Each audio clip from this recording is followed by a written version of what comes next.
Every morning, before the world demanded anything from you, Jesus spoke a word so ancient that modern religion has nearly forgotten its full meaning. That word was Llama.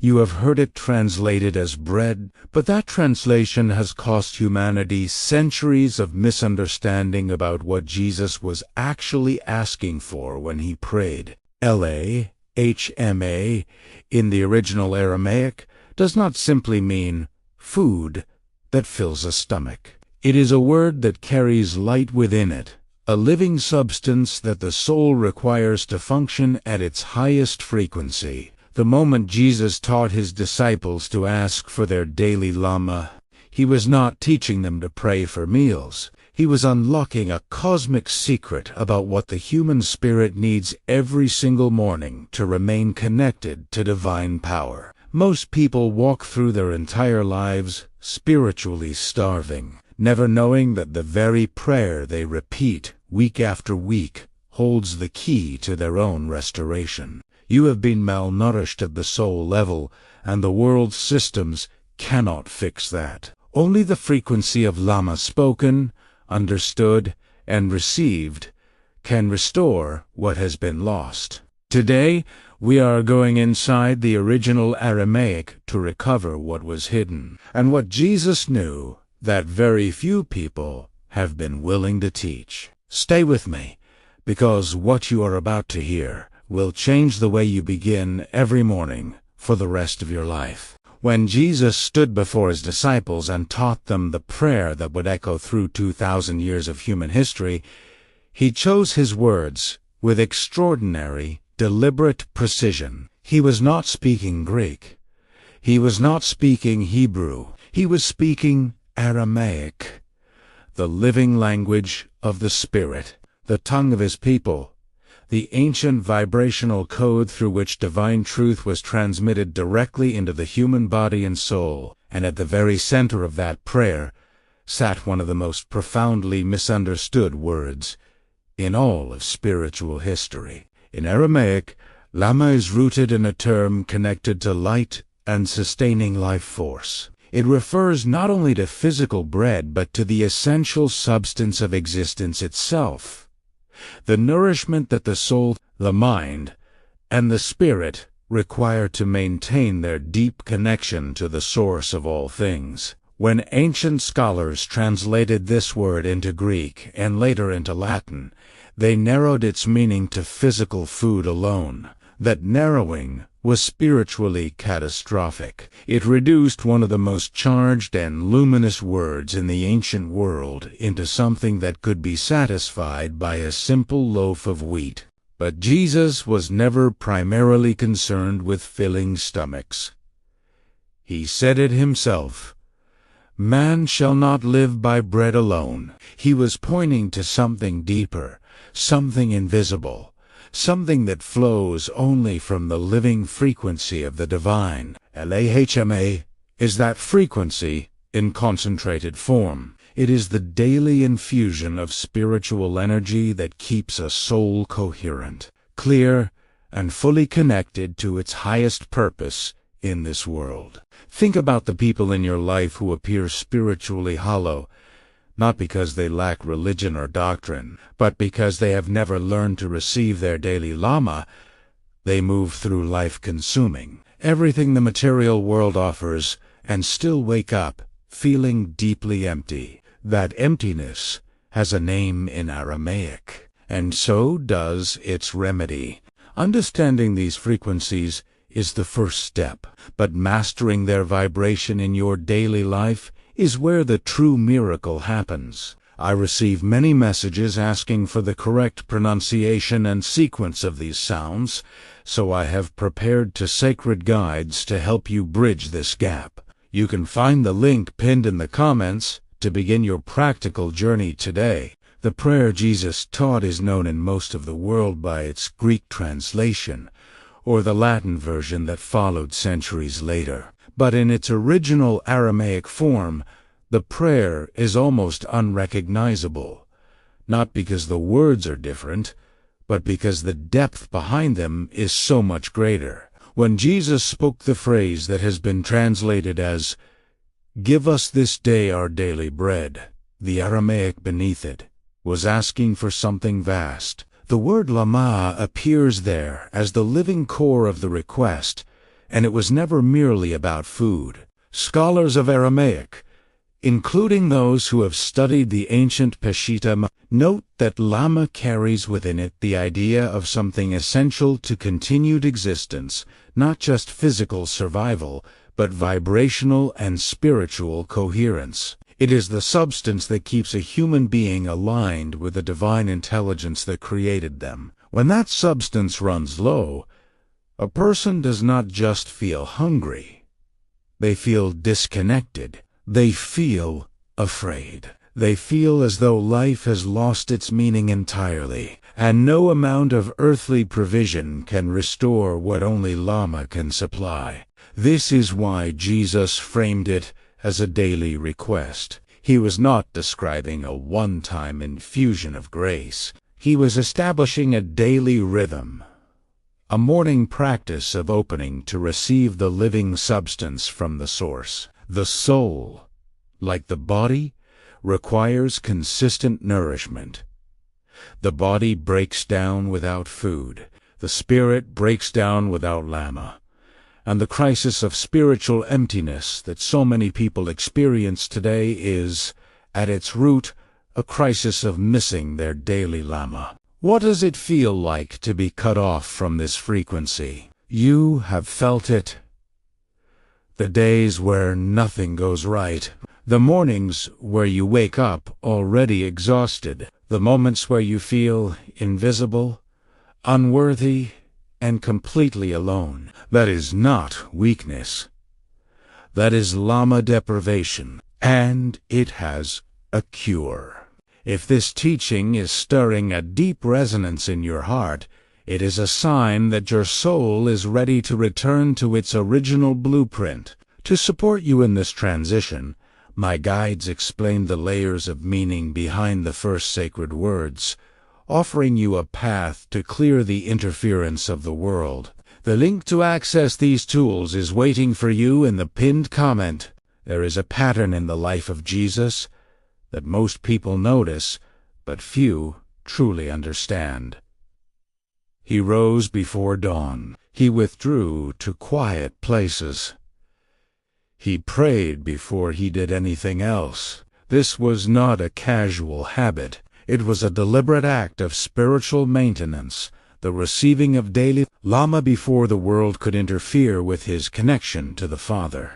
The Aramaic tradition understood that the early morning carries a particular spiritual quality. Before the noise of human activity fills the atmosphere, the frequency of the divine is more accessible to the human soul. Jesus was not waking early out of discipline alone. He was accessing a window, a time of opening, during which Llama could be received with full clarity and maximum power. He modeled this practice for his disciples, not by explaining it in theory, but by living it as a daily, visible reality. When Jesus taught the prayer and placed Llama at its center, he was essentially encoding this morning practice into the very structure of the prayer itself. Give us this day.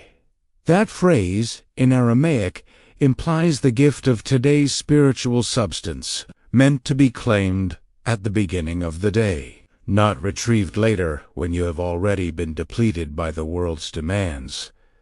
The timing is not incidental. The timing is part of the teaching. What happens when a person begins each day by intentionally opening themselves to Llama? Something in the nervous system shifts. Something in the emotional field becomes more stable. Ancient Aramaic teachers describe this as the anchoring of divine light within the human vessel, a realignment that protects the soul from fear, from confusion, from the constant noise of a world that never stops pulling at your attention. This is not metaphor.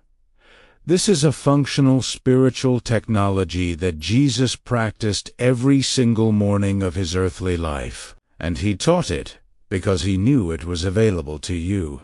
In ancient Aramaic spiritual teaching, reality was understood to exist in multiple layers. The visible world was only the outermost shell of a deeper structure. When Jesus spoke of Llama, he was addressing all three layers of human existence simultaneously: the body, the soul, and the spirit. This is why the word resists a single English translation. It is a three-dimensional word given to a three-dimensional being. The first layer is the physical. LAHMA does include nourishment for the body, because Jesus understood that the body is the sacred vessel through which the spirit moves in the world. A neglected body creates interference in the spiritual channel. But the physical layer is only the foundation of what Llama was meant to address, not its ultimate destination. The second layer is the soul, what ancient Aramaic teachers called the nephesh, the seat of emotion, memory, and desire. The soul requires nourishment that no earthly system can supply. It needs to be reminded of its divine origin and reconnected to the blueprint it carried before entering this world. Llama at the soul level is the daily act of remembering who you truly are.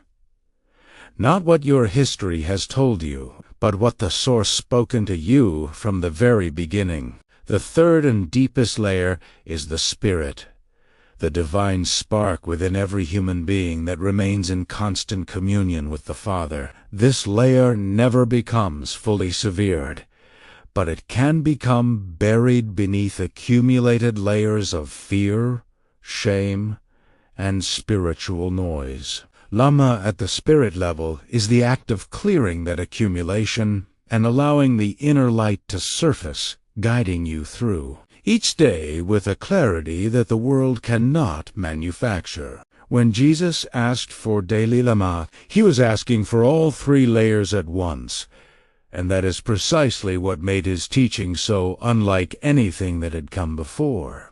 If Llama is available every morning, freely offered and infinitely renewable, then why do so many people live in chronic spiritual depletion? The answer, hidden deep within Aramaic wisdom, is interference. Jesus himself spoke extensively about the forces that actively compete with a soul's capacity to receive divine nourishment: fear, distraction, obsession with material provision, and the relentless noise of an overstimulated mind. These are the static that blocks the frequency of Llama from fully reaching you. In the Aramaic spiritual worldview, the human heart was understood as a receiver. Like any receiver, it must be tuned and cleared before it can pick up a signal. When Jesus warned about worry, specifically about food, about money, about tomorrow, he was not simply offering life advice. He was describing a technical problem. Worry creates a frequency of its own that is directly incompatible with Llama. You cannot receive divine sustenance while your inner channel is flooded with the noise of fear. This is one of the most overlooked dimensions of what Jesus taught about prayer. He was not saying, simply ask and everything will be fine. Ewasalin, clear the interference first, then ask, and you will find the channel open. The Aramaic word for prayer itself carries within it the idea of self-correction, of adjusting your inner posture until you are aligned with a divine frequency. LAHMA flows through alignment, not through effort or performance. The world trains you to believe that more effort leads to more supply.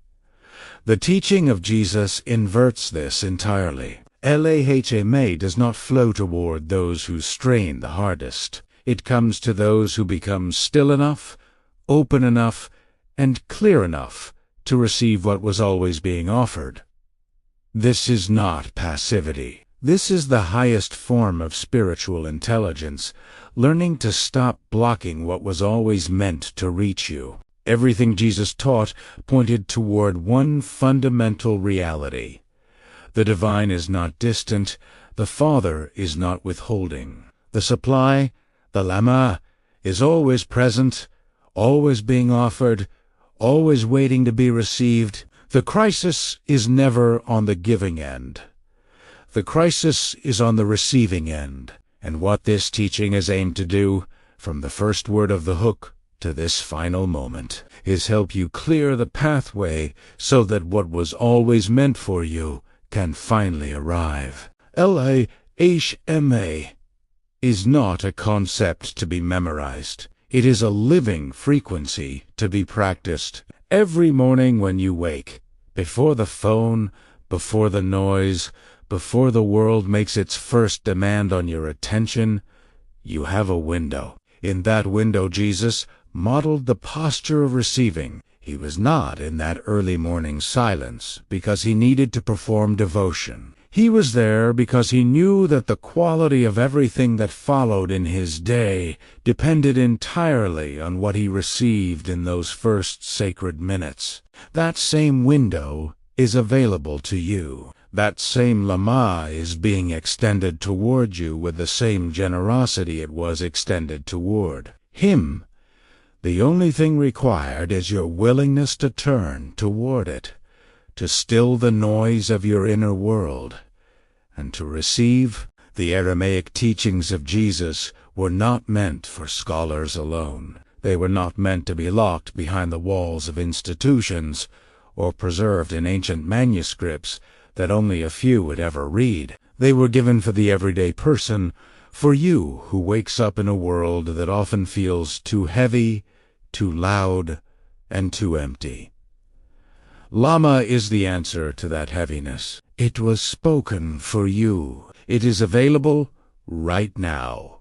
Visit Divine Light Academy at the link below to access my complete guides and start your journey into the living language of the Masters. But before you go, I want to hear from you.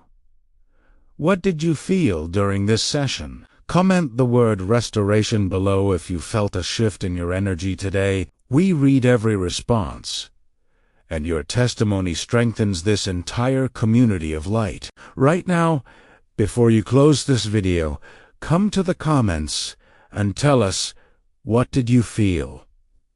What shifted? We read every single response. And if this teaching found you today, subscribe to this channel. Every week, we go deeper into the ancient frequency codes that were always meant to be yours. We are just scratching the surface of this ancient power. Get ready, because in our next video, I will reveal even deeper Aramaic codes that unlock spiritual authority you've never imagined. Make sure you are subscribed and have notifications turned on so you don't miss this unfolding revelation.